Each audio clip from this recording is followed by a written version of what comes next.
Good Monday morning to you. Matt Buckley, call sign Wiz here with your market intelligence brief. A lot going on from last week and a lot going on this morning with the futures under pressure and a lot in the week ahead. So great day. Good morning to you. Got my coffee. Hope you got yours. Let's get going. Let's review our flight schedule real quickly about what we're going to talk about in our MIB this morning. First of all, let's debrief last week.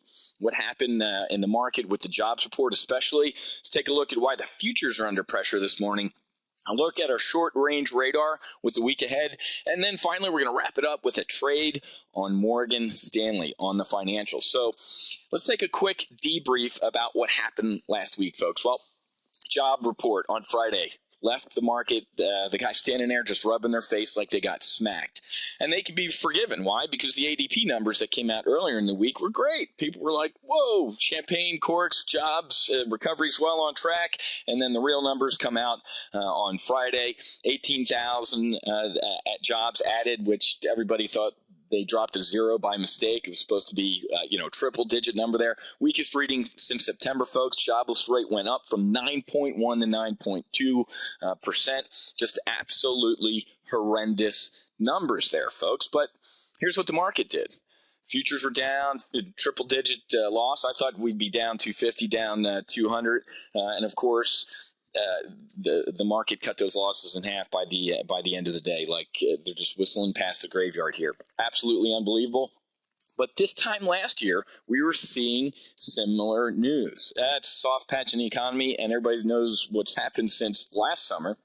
Just an incredible run in this bull market.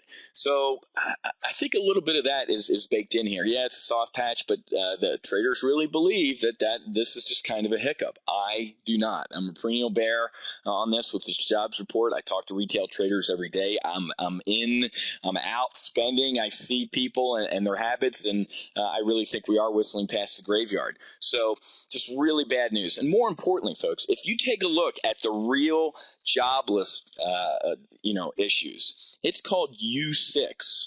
It's not, 9.2% and things are going to get better. The real unemployment numbers are around 16, 17%. So do yourself a favor. Take a look at real that's the underemployed, the folks that have just thrown up their hands and given up. It's in the mid to upper teens, folks, which is just absolutely insane. There's close to 14 million Americans out of work, and it's getting worse. So, perennial bear. I don't know what happened on Friday, but apparently all the heavies were at their houses in the Hamptons and let the junior folks on the desk take over because absolutely unbelievable. However, let's take a look at what's going on this morning.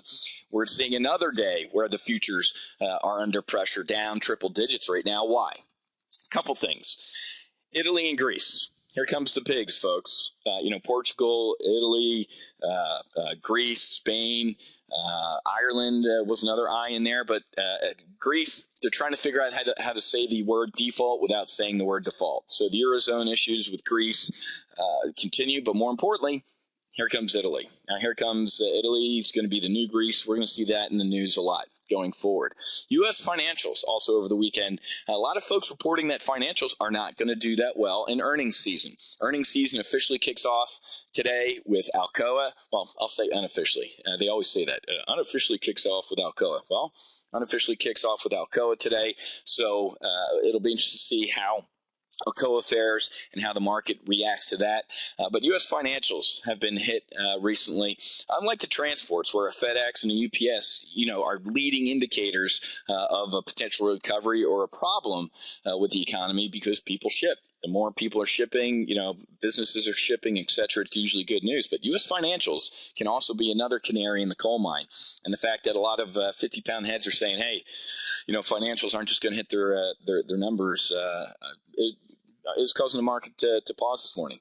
More importantly, deficit. Everybody, unless you're under a rock, saw this weekend that Bonner and Obama just kind of put a gun to each other's head and said no deal and walked away. I personally wouldn't mind seeing a default of the United States. Horrible consequences for our reputation, short term, long term. We really have to be the grown up. I don't want to get too political here, but folks, you got to live within your means. If any of us ran our businesses or our personal finances like the U.S. government, if we ran our business like that, we'd be in jail. But somehow Washington can get away with it. So that's another reason why the futures are under pressure this week. This morning. Let's take a quick look at the week ahead. Like I said, Alcoa's big today.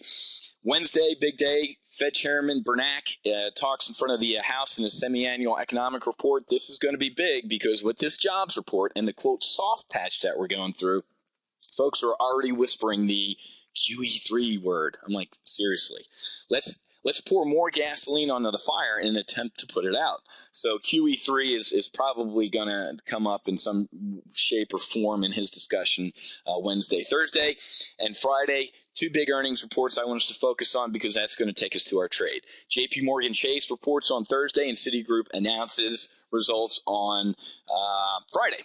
So let's take a look at our trading platform, our Trade Monster platform. If you don't have a free paper trading account, and you should always be paper trading, folks, until you're comfortable with anything, especially Top Gun options, we stress that you paper trade. You should not be trading real capital.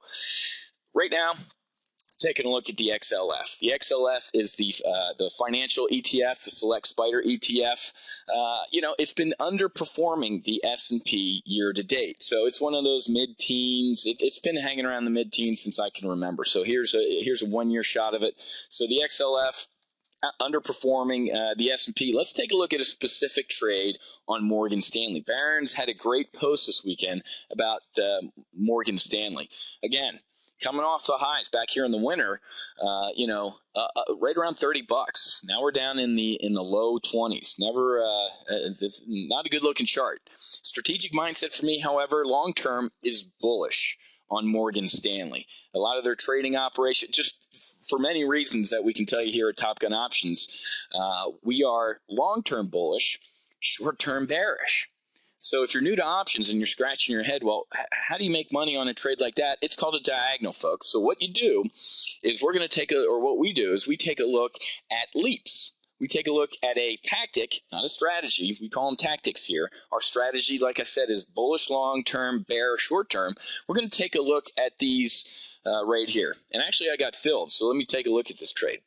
What we did was we bought the January 13 20 calls in Morgan Stanley, and we sold the front month. We sold front month upside calls, the July 25s, and we got filled here, 10 of them at 469. Why 10 contracts? Well, at Top Gun Options, our trading rule of engagement is we never risk more than 5% of our capital on any one trade. And 5% of our $100,000 notional model portfolio, I think the risk in this one was about $4,800 is your potential max loss. So that's the trade on Morgan Stanley. Again, at Top Gun Options, we run through this step by step, meaning we go through our strategic mindset, bullish, short-term bearish. We take a look at our target, which is Morgan Stanley. We take a look at our commit criteria, why we're committing capital to this trade. We take a look at our tactic, which was a diagonal here. We take a look at our tactical employment, exactly how we lay those legs on. Then we take a look at our mid-course guidance. What do we do throughout the life of this trade? We're going to keep rolling these front month upside calls to help us pay for the January 13 20 calls. Then we take a look at our contingency planning and our eject criteria. When are we going to bail out of this trade for maximum profit or minimum loss? So that's a real quick and dirty on our Morgan Stanley diagonal that I just added to our model portfolio.